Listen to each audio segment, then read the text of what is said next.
ਵਾਹਿਗੁਰੂ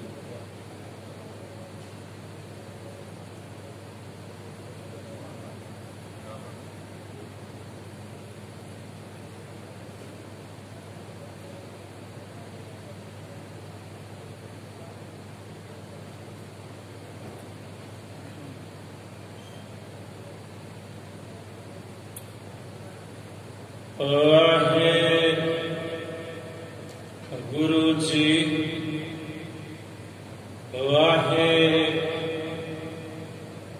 ਵਾਹਿਗੁਰੂ ਜੀ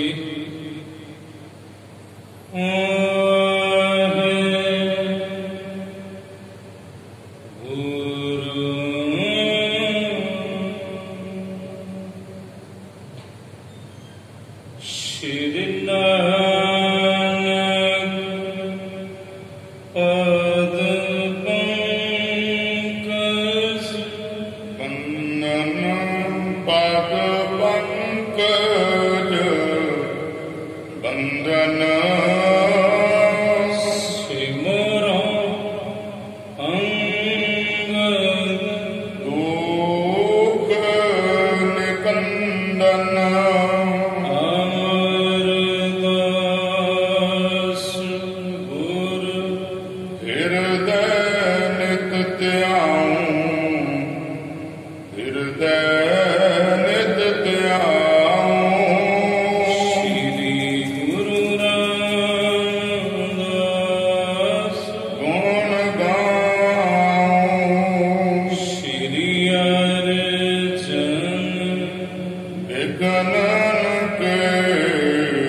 ਸਤਨਾਮ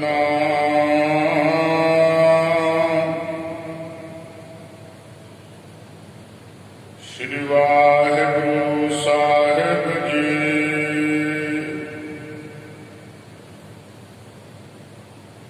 ਬ੍ਰਹਮਣ ਬ੍ਰਹਮ ਗਿਆਨ ਇਸਨਾਨੀ ਹਰ ਗੁਣ ਪੂਜੇ ਪਾਤੀ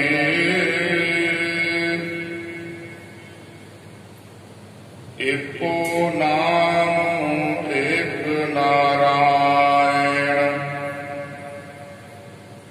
ਤ੍ਰਿਭਵਨ ਏਕਾ ਜੋਤੀ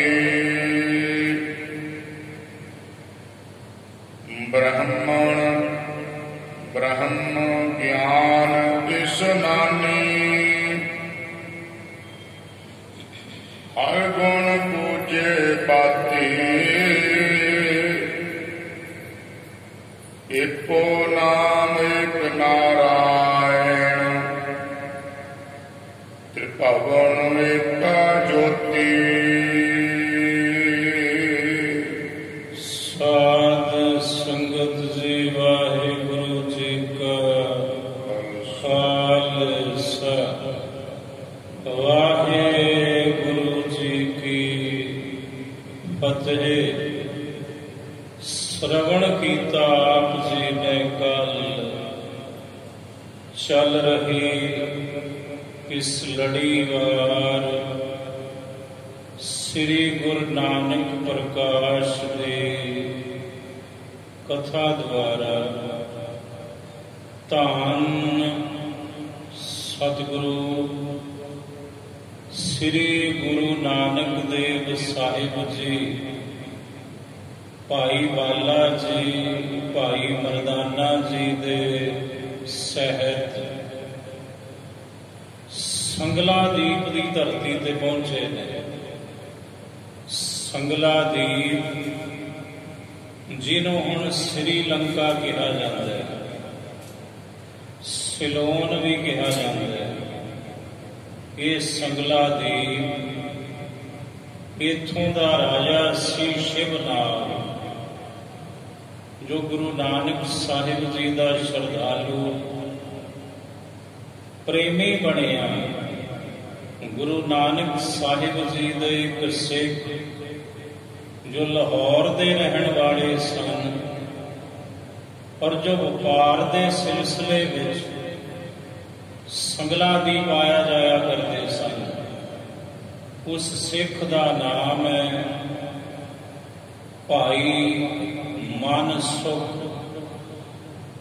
ਤੇ ਭਾਈ ਮਨਸੁਖ ਨੂੰ ਸੰਗਤ ਹੋਈ ਸੀ ਮਲਸੀਹਾਂ ਨਗਰ ਦੇ ਰਹਿਣ ਵਾਲੇ ਭਾਈ ਭਗੀਰਥ ਦੀ। ਭਾਈ ਭਗੀਰਥ ਜੀ ਦੀ ਸੰਗਤ ਕਰਕੇ ਭਾਈ ਮਨਸੁਖ ਗੁਰੂ ਨਾਨਕ ਦੇ ਸੇਵਕ ਸਿੱਖ ਬਣੇ।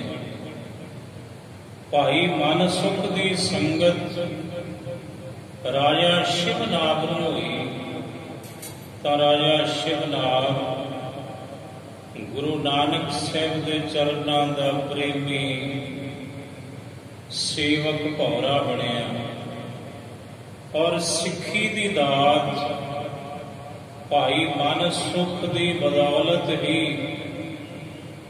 ਰਾਜਾ ਸ਼ਿਵਨਾਗ ਨੂੰ ਗੁਰੂ ਨਾਨਕ ਸਾਹਿਬ ਤੋਂ ਪ੍ਰਾਪਤ ਹੋਈ। ਸਾਹਿਬ ਜੀ ਜਦੋਂ ਉੱਥੇ ਗਏ ਤਾਂ ਰਾਜਾ ਸ਼ਿਵਨਾਗ ਨੇ ਬੜੀ ਪਰਖ ਕੀਤੀ ਗੁਰੂ ਨਾਨਕ ਸਾਹਿਬ ਦੀ। ਕਿਉਂ? ਕਿਉਂਕਿ ਇਹ ਇਮਤਿਹਾਨ ਲੈਣੇ, ਪਰਖ ਕਰਨੀ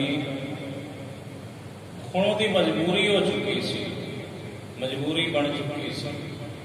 ਕਾਰਨ ਸੀ ਕਿ ਜਦੋਂ ਪਖੰਡੀ ਲੋਕਾਂ ਨੂੰ ਪਤਾ ਚੱਲਾ, ਪਖੰਡੀ ਸਾਧਾਂ ਨੂੰ, ਬਈ ਰਾਜਾ ਸ਼ਿਵਨਾਗ ਤੇ ਧੰਨ ਗੁਰੂ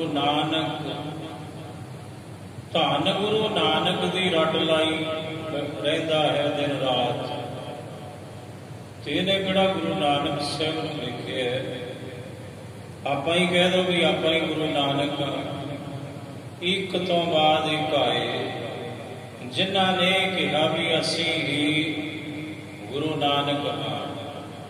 ਤੇ ਰਾਜਾ ਸ਼ਿਵਨਾਗ ਜਿਵੇਂ ਮੱਖਣ ਸ਼ਾਹ ਲਵਾਣਾ ਨੇ 22 ਜਿਹੜੇ ਸੋਢੀ ਸਨ ਬੈਠੇ ਬਾਬਾ ਬਕਾਲਾ ਸਿੰਘ ਦੀ ਧਰਤੀ ਤੇ, 22 ਦੇ 22 ਅਧੂਰੇ ਗੁਰੂ ਸਨ। ਤੇ ਮੱਖਣ ਸ਼ਾਹ ਲਵਾਣਾ ਜੀ ਨੇ ਕਿਸੇ ਅੱਗੇ ਇੱਕ ਮੋਹਰ ਰੱਖੀ, ਉਹ ਕਹਿੰਦਾ ਜਾ ਤੇਰਾ ਭਲਾ ਹੋਵੇ। ਕਿਸੇ ਅੱਗੇ 2 ਰੱਖੀਆਂ, ਉਹ ਕਹਿੰਦਾ ਤੈਨੂੰ ਆਹ ਮਿਲੇ ਆਹ ਮਿਲੇ। ਕਿਸੇ ਅੱਗੇ 5 ਰੱਖ ਦਿੱਤੀਆਂ, ਉਹ ਕਹਿਣ ਲੱਗਾ ਜਾ ਤੂੰ ਨਿਹਾਲ ਹੋਵੇ। ਮੱਖਣ ਸ਼ਾਹ ਲਵਾਣਾ ਕਹਿੰਦਾ ਕਮਾਲ ਹੈ, ਇਹਨਾਂ ਨੂੰ ਤੇ ਸਮਝ ਕੋਈ ਨਹੀਂ। ਮੈਂ ਤੇ 500 ਸੁਖੀਆਂ ਸਨ, ਇਹ ਤੇ 1 2 ਜਾਂ 5 ਤੇ ਹੀ ਸਰ ਗਿਆ ਕੰਮ ਇਹਨਾਂ ਦਾ, ਇਹ ਅਧੂਰੇ ਨੇ। ਉਹ ਪੂਰਾ ਗੁਰੂ ਨਹੀਂ ਮੈਨੂੰ ਅਜੇ ਲੱਭਾ। ਫਿਰ ਭਾਈ ਮੱਖਣ ਸ਼ਾਹ ਲਵਾਣਾ ਜੀ ਗੁਰੂ ਤੇਗ ਬਹਾਦਰ ਸਾਹਿਬ ਮਹਾਰਾਜ ਜੀ ਦੀ ਸ਼ਰਨ ਵਿੱਚ ਜਦੋਂ ਗਏ ਤੇ 5 ਮੋਹਰਾਂ ਰੱਖ ਕੇ ਜਦੋਂ ਮੱਥਾ ਟੇਕਿਆ, ਗੱਲ ਮੋਹਰਾਂ ਦੀ ਨਹੀਂ ਸੀ, ਗੱਲ ਤੇ ਸੀ ਜੇ ਹੁਣ ਵੀ ਇਹਨੂੰ ਨਾ ਦਸੀਏ ਇਹ ਭਟਕੇਗਾ। ਸਾਹਿਬ ਕਹਿੰਦੇ ਮੱਖਣ ਸ਼ਾਹ ਆਖਿਆ ਹਾਂ ਮਹਾਰਾਜ। ਗੁਰੂ ਕਹਿੰਦੇ ਉਦੋਂ ਤੇ ਬੌੜੀਆਂ ਪਾਉਂਦਾ ਸੈ ਬਈ ਤੂੰ, ਵੀ ਮਹਾਰਾਜ ਕਿਰਪਾ ਕਰੋ, ਬਰੇਤੇ ਵਿੱਚ ਮੇਰਾ ਬੇੜਾ ਫਸ ਗਿਆ, ਜਹਾਜ਼ ਫਸ ਗਿਆ, ਇਹਨੂੰ ਬਾਹਰ ਕੱਢੋ, ਮੇਰਾ ਬੇੜਾ ਬੰਨੇ ਲਾਵੋ। 500 ਮੋਹਰਾਂ ਸੁੱਕੀਆਂ ਉਦੋਂ, ਚੜਾਈਆਂ 5 ਨੇ, ਇਹ ਕਿਉਂ?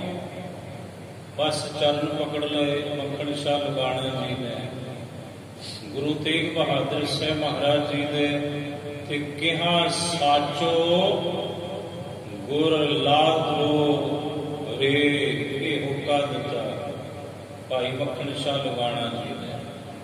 ਹੁਣ ਭਾਈ ਮੱਖਣ ਸ਼ਾਹ ਲਵਾਣਾ ਜੀ ਦੀ ਮਜਬੂਰੀ ਸੀ ਪਰਖ ਕਰਨ ਦੀ, ਜਿਹੜੇ 22 ਸੋਢੀ ਬੈਠੇ ਸਨ, ਬਈ ਵਾਕਈ ਇਹ ਗੁਰੂ ਨਾਨਕ ਦੀ ਗੱਦੀ ਇਹਨਾਂ ਦੇ ਕੋਲ ਹੈ ਜਾਂ ਨਹੀਂ। ਉਹ ਫਿਰ ਮੋਹਰਾਂ ਨਾਲੇ ਪਰਖ ਕੀਤੀ। ਜਦੋਂ ਸਾਰੇ ਲੋਕ ਇਹ ਆ ਕੇ ਹੋਕਾ ਦੇਣ ਲੱਗੇ, ਕੋਈ ਕਹੇ ਮੈਂ ਗੁਰੂ ਨਾਨਕ, ਕੋਈ ਕਹੇ ਮੈਂ, ਤੇ ਰਾਜਾ ਸ਼ਿਵਨਾਗ ਬੜਾ ਹੈਰਾਨ ਸੀ ਕਿ ਗੁਰੂ ਨਾਨਕ ਤੇ ਕੇਵਲ ਇੱਕ ਹੈ, ਇੱਥੇ ਤੇ ਸੈਂਕੜੇ ਤੁਰੇ ਫਿਰਦੇ ਨੇ। ਤੇ ਫਿਰ ਰਾਜਾ ਸ਼ਿਵਨਾਗ ਨੇ ਉਹਨਾਂ ਦੀ ਪਰਖ ਕਰਨੀ ਸ਼ੁਰੂ ਕੀਤੀ ਸੀ। ਕੋਈ ਮੋਹਰਾਂ ਤੇ ਡੁੱਲ ਗਿਆ, ਕੋਈ ਚਮੜੀ ਤੇ ਡੁੱਲ ਗਿਆ, ਕੋਈ ਖਾਣ ਪੀਣ ਤੇ ਡੁੱਲ ਗਿਆ, ਜੀਭ ਦੇ ਚਸਕਿਆਂ ਵਿੱਚ, ਇਹਨਾਂ ਸਵਾਦਾਂ ਵਿੱਚ। ਹੁਣ ਰਾਜਾ ਸ਼ਿਵਨਾਗ ਕਹਿੰਦਾ ਨਹੀਂ, ਇਹ ਸਭ ਅਧੂਰੇ ਨੇ, ਇਹ ਪੂਰਾ ਗੁਰੂ ਇਹਨਾਂ ਵਿੱਚ ਗੁਰੂ ਨਾਨਕ ਕੋਈ ਵੀ ਨਹੀਂ।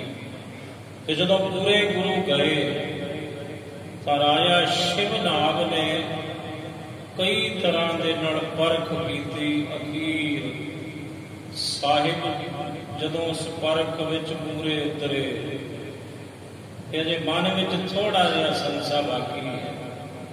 ਕਹਿਣ ਲੱਗਾ ਵੀ ਇਹਨਾਂ ਦੇ ਮੁਖੋਂ ਸੁਣਾ ਵੀ ਵਾਕਈ ਇਹ ਗੁਰੂ ਨਾਨਕ ਨੇ ਜਾਂ ਕੋਈ ਹੋਰ ਨੇ। ਫਿਰ ਉਹਨੇ ਗੱਲਾਂ ਘੁਮਾਈਆਂ, ਬਗਲ ਮਾਰਿਆ ਉਹਨੇ। ਕਦੇ ਕਹੇ ਮਹਾਰਾਜ ਤੁਹਾਡੀ ਜਾਤ ਕਿਹੜੀ ਹੈ, ਤੁਹਾਡੀ ਕੁੱਲ ਕਿਹੜੀ ਹੈ, ਤੁਹਾਡਾ ਨਗਰ ਕਿਹੜਾ? ਕਿਉਂਕਿ ਮਨ ਸੁਖ ਨੇ ਸਾਰਾ ਕੁਝ ਲਿਖਾਤਾ ਸੀ। ਵਿਰਾਏ ਹੋਏ ਦੀ ਤਲਵੰਡੀ, ਉੱਥੇ ਗੁਰੂ ਨਾਨਕ ਸਾਹਿਬ ਦਾ ਪ੍ਰਕਾਸ਼ ਹੋਇਆ। ਬੇਦੀਆਂ ਦੀ ਕੁੱਲ ਹੈ, ਖੱਤਰੀਆਂ ਦੀ ਜਾਤੀ, ਤੇ ਨਾਮ ਹੈ ਗੁਰੂ ਨਾਨਕ, ਨਾਨਕ ਤਪਾ ਜੀ। ਹੁਣ ਰਾਜਾ ਸ਼ਿਵਨਾਗ ਇਸ ਸ਼ੰਖੇ ਨੂੰ ਲੈ ਕੇ ਸਾਹਿਬ ਨੂੰ ਬੇਨਤੀਆਂ ਕਰਦਾ। ਕਦੇ ਕਹਿੰਦੇ ਤੁਸੀਂ ਜੋਗੀ ਹੋ, ਤੇ ਮਹਾਰਾਜ ਕਹਿੰਦੇ ਜੋਗੀ ਜੁਗਤ ਨਾਮ ਨਿਰਮਾਇਲ, ਤਾਕੈ ਮੈਲ ਨਾ ਰਾਤੀ। ਕਦੇ ਸਤਿਗੁਰੂ ਨੂੰ ਕਹਿੰਦਾ ਹੈ ਕਿ ਤੁਸੀਂ ਫਿਰ ਬ੍ਰਾਹਮਣ ਮਹਾਰਾਜ ਸਿੰਘ ਜੀ ਤੁਰਕੀ ਬਾਣੀ ਦਾ ਪਾਵਨ ਉਪਦੇਸ਼ ਉਹਨੂੰ ਬਖਸ਼ ਕੇ ਸਮਝਾਉਂਦੇ ਨੇ। ਸਾਹਿਬ ਸਮਝਾਉਂਦੇ ਨੇ ਜੋਗੀ ਕੌਣ ਹੁੰਦਾ ਹੈ, ਬ੍ਰਾਹਮਣ ਕੌਣ ਹੁੰਦਾ ਹੈ। ਆਓ ਇੱਥੋਂ ਸਰਵਣ ਕਰੀਏ। ਗੁਰਦੇਵ ਪਿਤਾ ਗੁਰੂ ਨਾਨਕ ਸਾਹਿਬ ਤੁਰਕੀ ਬਾਣੀ ਦੁਆਰਾ ਉਹਨੂੰ ਕਿੰਝ ਸਮਝਾਉਂਦੇ ਹਨ। ਬ੍ਰਹਮਣ ਬ੍ਰਹਮ ਗਿਆਨ ਇਸਨਾਨੀ। ਮਹਾਰਾਜ ਕਹਿੰਦੇ ਬ੍ਰਹਮਣ, ਤੂੰ ਬ੍ਰਾਹਮਣ ਦੀ ਗੱਲ ਕੀਤੀ ਰਾਜਾ ਸ਼ਿਵ ਨਾਲ। ਜਿਹੜਾ ਬ੍ਰਾਹਮਣ ਹੁੰਦਾ ਹੈ ਉੱਥੇ ਬ੍ਰਹਮ ਦੇ ਗਿਆਨ ਵਿੱਚ ਇਸ਼ਨਾਨ ਕਰਦਾ ਹੁੰਦਾ ਹੈ। ਉਹਦੇ ਰੱਬੀ ਗਿਆਨ ਵਿੱਚ ਦਿਨ ਰਾਤ ਇਸ਼ਨਾਨ ਕਰਦਾ, ਸੁਰਤੀ ਦਾ, ਮਨ ਦਾ। ਹਰ ਗੁਣ ਪੂਜੇ ਪਾਤੀ। ਤੇ ਬ੍ਰਹਮ ਦਾ ਨਾਮ ਉਹ ਜਪਦਾ ਰਹਿੰਦਾ ਹੈ। ਤੇ ਹਰ ਗੁਣ ਪੂਜੇ ਪਾਤੀ।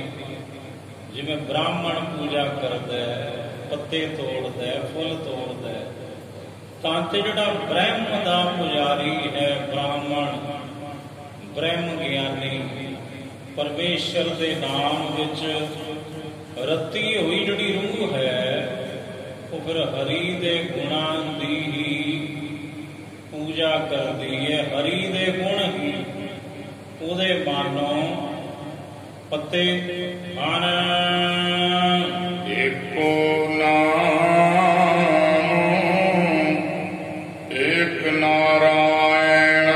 ਏਕੋ ਨਾਮ ਏਕ ਨਾਰਾਇਣ। ਰੱਬ ਇੱਕ ਹੈ ਤੇ ਇੱਕ ਰੱਬ ਦਾ ਇੱਕ ਨਾਮ। ਉਹ ਜੋ ਬ੍ਰਹਮ ਗਿਆਨੀ ਹੈ, ਜੋ ਅਸਲ ਵਿੱਚ ਬ੍ਰਾਹਮਣ ਹੈ, ਉਹ ਰੋਮ ਰੋਮ ਕਰਕੇ ਉਸ ਬ੍ਰਹਮ ਦੇ ਨਾਮ ਨੂੰ ਧਿਆਉਂਦਾ। ਤ੍ਰਿਭਵਨ ਏਕ ਜੋਤੀ। ਤਿੰਨਾਂ ਭਵਨਾਂ ਦੇ ਵਿੱਚ ਜਿਹੜਾ ਉਹ ਬ੍ਰਾਹਮਣ ਹੈ ਜਿਹਦੀ ਅਸੀਂ ਬਾਤ ਕਰਦੇ ਹਾਂ, ਉਹ ਤਿੰਨਾਂ ਭਵਨਾਂ ਵਿੱਚ ਕੇਵਲ ਤੇ ਕੇਵਲ ਇੱਕ ਜੋਤੀ ਸਰੂਪ ਪਰਮਾਤਮਾ ਨੂੰ ਹੀ ਵੇਖਦਾ ਹੈ, ਉਸੇ ਦੇ ਦਰਸ਼ਨ ਕਰਦਾ ਏ।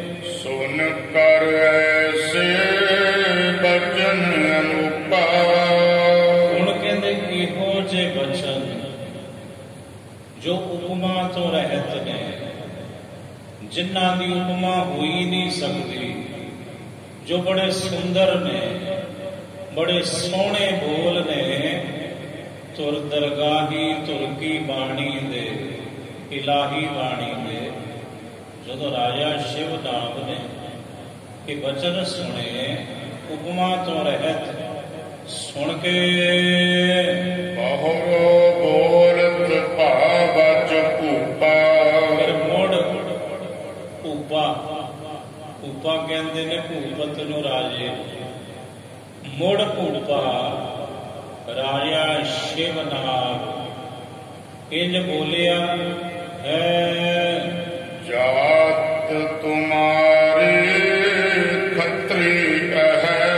ਕਹਿਣ ਲੱਗਾ ਮਹਾਰਾਜ, ਤੁਹਾਡੀ ਜਾਤੀ ਖੱਤਰੀ ਹੈ, ਤੁਸੀਂ ਖੱਤਰੀ ਹੋ ਜੀ। ਸੁਣ ਇਉ ਕਮਲ ਨੈਣ ਪੁਨ ਕਹੈ।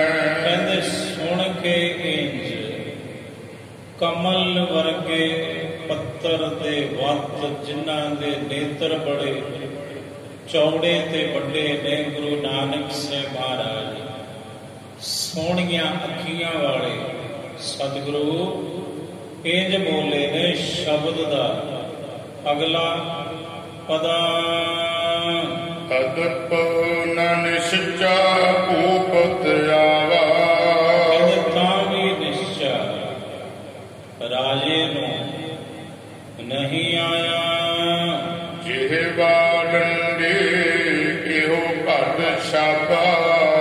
ਸਤਿਗੁਰੂ ਕਹਿੰਦੇ ਰਾਜਨ, ਤੁਸਾਂ ਸਵਾਲ ਕੀਤਾ ਵੀ ਤੁਸੀਂ ਬਾਣੀਏ ਹੋ, ਤੁਸੀਂ ਖੱਤਰੀ ਹੋ।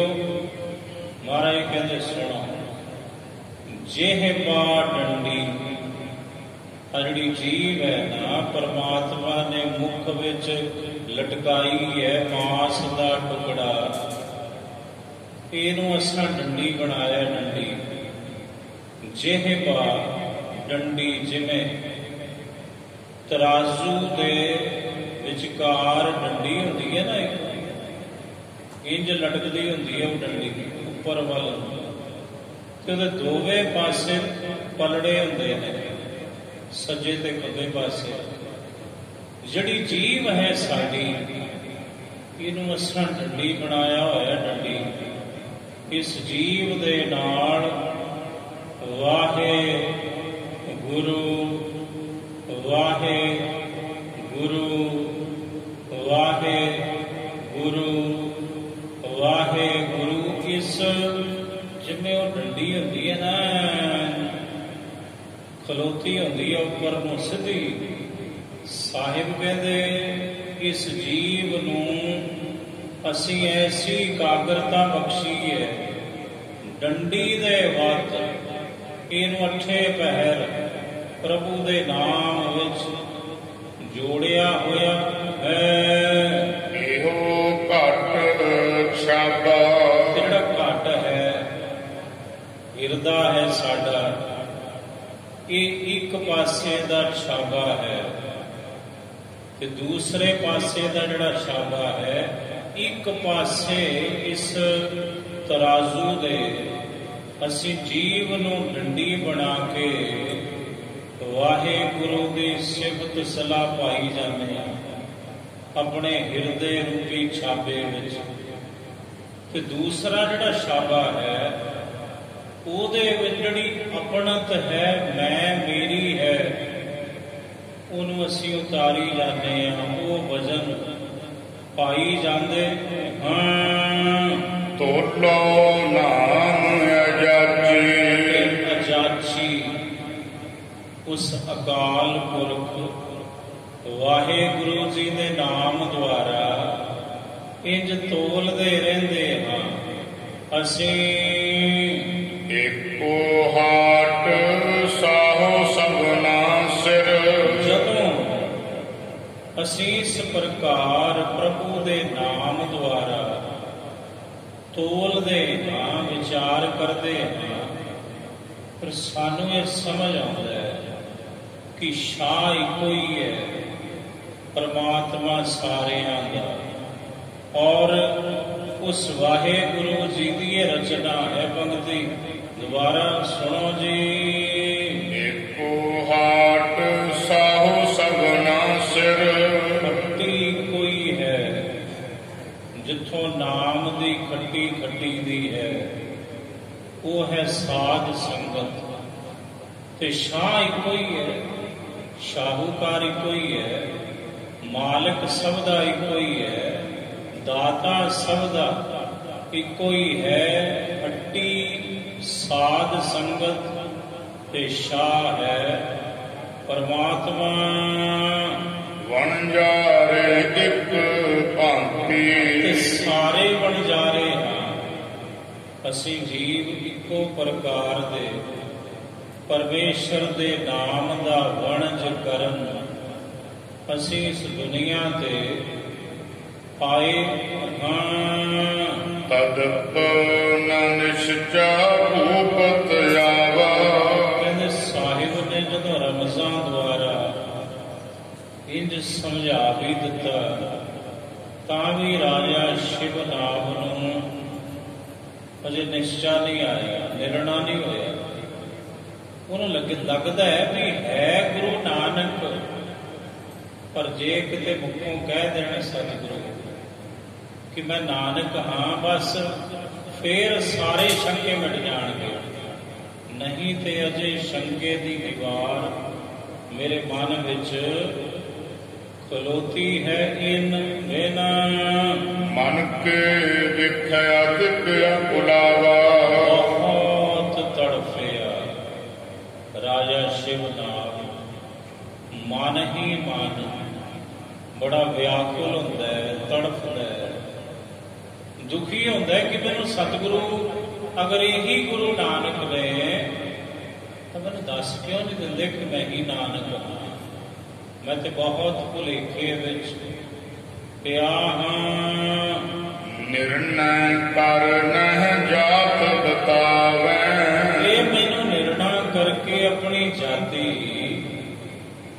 ਦੱਸਦੇ ਹੀ ਨਹੀਂ, ਇੱਥੇ ਰਮਜ਼ਾਂ ਮਾਰੀ ਜਾਂਦੇ ਜੋ ਮੇਰੀ ਸਮਝ ਤੋਂ ਪਰੇ ਹਨ। ਨਹਿਨ ਗਿਆਨਨ ਨਾਮ ਅਲਾਵੈ। ਆਪਣੇ ਮੁਖੋਂ ਆਪਣਾ ਨਾਮ ਭਲਾਉਂਦੇ ਹੀ ਨਹੀਂ, ਆਖਦੇ ਹੀ ਨਹੀਂ। ਸਾਧ ਗ੍ਰਹਿਸਤੇ ਜਗਤ ਮੈਂ ਔਰ ਸਿਮੁਖੀ ਸੰਤ। ਰਾਜਾ ਸ਼ਿਵ ਨਾਲ ਸਵਾਲ ਕਰਦਾ, ਕਹਿੰਦਾ ਮਹਾਰਾਜ ਇੱਕ ਬੇਨਤੀ ਸੁਣੋ। ਇਸ ਦੁਨੀਆ ਦੇ ਵਿੱਚ ਗ੍ਰਸਤੀ ਵੀ ਹਨ, ਸਾਧ ਵੀ ਹਨ, ਸੰਤ ਵੀ ਹਨ, ਵਿਦਵਾਨ ਮਹਾਪੁਰਸ਼ ਵੀ ਹਨ। ਉਪਿਆ ਮਦ ਤੁਮ ਕੌਣ ਹੋ। ਦੋਨਾਂ ਵਿੱਚੋਂ ਤੁਸੀਂ ਕੌਣ ਹੋ? ਗ੍ਰਸਤੀ ਹੋ ਕਿ ਸਾਧ ਹੋ ਕਿ ਸੰਤ ਹੋ? ਉਭੈ ਮਦ, ਉਭੈ ਕਹਿੰਦੇ ਨੇ ਦੋਨਾਂ ਵਿੱਚੋਂ ਮਦ ਗਈਏ ਵਿਚਕਾਰ, ਦੋਨਾਂ ਵਿੱਚੋਂ ਇਹ ਦੱਸੋ ਤੁਸੀਂ ਕੌਣ ਹੋ? ਸੰਤ ਹੋ ਜਾਂ ਗ੍ਰਸਤੀ ਹੋ ਜੀ? ਕਹੋ ਸੰਤ ਜੀ ਮੰਤ। ਇਹ ਸੰਤ ਜੀ ਆਪਣਾ ਮੰਤ, ਆਪਣਾ ਉਪਦੇਸ਼ ਕਹਿਣਾ ਕਰੋ ਜੀ। ਹੋਵੈ ਸਿਰੇ ਸਤਿਗੁਰੂ ਨਿਵੇੜੇ। ਸਾਹਿਬ ਕਹਿੰਦੇ ਦੋਵੇਂ ਸਿਰੇ ਸਤਿਗੁਰੂ ਨਿਵੇੜੇ। ਤੁਰ ਕੀ ਬਾਣੀ ਦਾ ਪ੍ਰਵਾਨ, ਸ਼ਬਦ ਦਾ ਅਗਲਾ ਪਦਾ, ਸ਼ਬਦ ਦਾ ਅਗਲਾ ਪਦਾ ਸਾਹਿਬ ਜੀ ਨੇ ਉਚਾਰਨ ਕੀਤਾ। ਦੋਵੇਂ ਸਿਰੇ ਸਤਿਗੁਰੂ ਨਿਵੇੜੇ।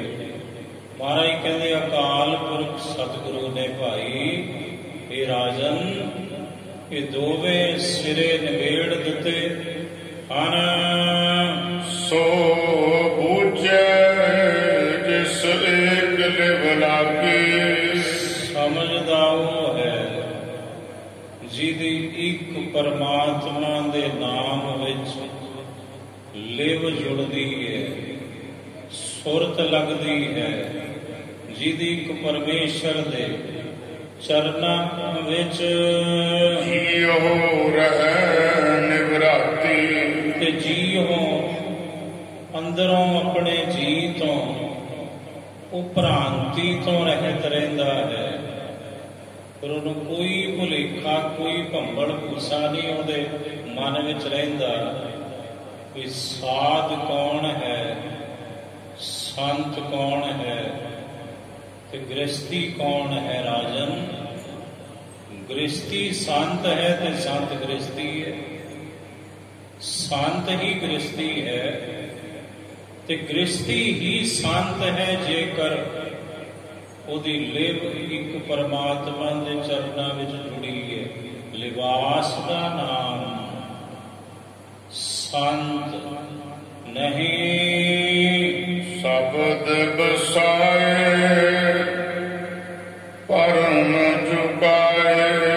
ਸ਼ਬਦ ਬਸਾਏ ਭਰਮ ਚੁਕਾਏ। ਜੀਵ ਨੂੰ ਚਾਹੀਦਾ ਆਪਣੇ ਮਨ ਦੇ ਅੰਦਰ ਸ਼ਬਦ ਨੂੰ ਵਸਾਉਣਾ ਕਰੇ। ਜਦੋਂ ਸ਼ਬਦ ਮਨ ਵਿੱਚ ਵਸ ਗਿਆ ਰਾਜਨ, ਫਿਰ ਸਾਰੇ ਭਰਮ ਭੁਲੇਖੇ ਜੀਵ ਆਪਣੇ ਅੰਦਰੋਂ ਦੂਰ ਕਰ ਲੈਂਦਾ ਹੈ। ਪਰ ਇਹ ਕਰਦਾ ਕੌਣ ਹੈ? ਸਦਾ ਸੇਵਕ ਦਿਨ ਰਾਤੀ। ਜਿਹੜਾ ਆਪਣੇ ਹਿਰਦੇ ਵਿੱਚ ਮਨ ਵਿੱਚ ਸ਼ਬਦ ਵਸਾ ਲੈਂਦਾ ਹੈ, ਨਾਮ ਵਸਾ ਲੈਂਦਾ ਹੈ, ਗੁਰੂ ਦਾ ਸ਼ਬਦ ਵਸਾ ਲੈਂਦਾ ਹੈ ਤੇ ਆਪਣੇ ਅੰਦਰੋਂ ਹਰ ਪ੍ਰਕਾਰ ਦੇ ਭਰਮ ਨੂੰ ਨਿਵਰਤ ਕਰ ਲੈਂਦਾ ਹੈ। ਪਰ ਉਹ ਸੇਵਕ ਹੈ ਪਰਮਾਤਮਾ ਦਾ, ਪਰ ਉਹ ਦਿਨ ਰਾਤ ਹੀ ਪ੍ਰਭੂ ਦੀ ਸੇਵਾ ਵਿੱਚ ਜੁਟਿਆ ਰਹਿੰਦਾ, ਉਹਦੇ ਸਿਮਰਨ ਵਿੱਚ। ਬਹੁ ਵਿਚਾਰ ਕਰ ਸੋਚਣ ਲੱਗਾ, ਰਮਸ ਤੇ ਰਮਸ ਰਾਜਾ ਸ਼ਿਵ ਨਾਲ ਟਕਰਾ ਗਿਆ। ਮੁੜ ਵਿਚਾਰ ਕੇ ਸੋਚਣ ਲੱਗਾ, ਘਟੇ ਦਿੱਤੈ ਪੁਨ ਕਹਿ ਬੜ ਭਾਗਾ।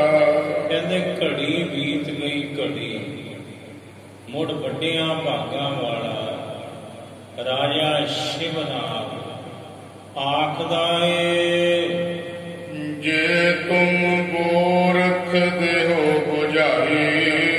ਕਹਿੰਦਾ ਮਹਾਰਾਜ ਕਿਤੇ ਤੁਸੀਂ ਗੋਰਖ ਤੇ ਨਹੀਂ, ਗੋਰਖਨਾਥ ਤੇ ਨਹੀਂ, ਸਿੱਧਾਂ ਦੇ ਗੁਰੂ, ਮੈਨੂੰ ਲੱਗਦਾ ਤੁਸੀਂ ਗੋਰਖ ਹੋ। ਜੇਕਰ ਤੁਸੀਂ ਗੋਰਖ ਹੋ ਤਾਂ ਮੈਨੂੰ ਬੁਝਾ ਦਿਓ, ਮੈਨੂੰ ਸਮਝਾ ਦਵੋ ਜੀ।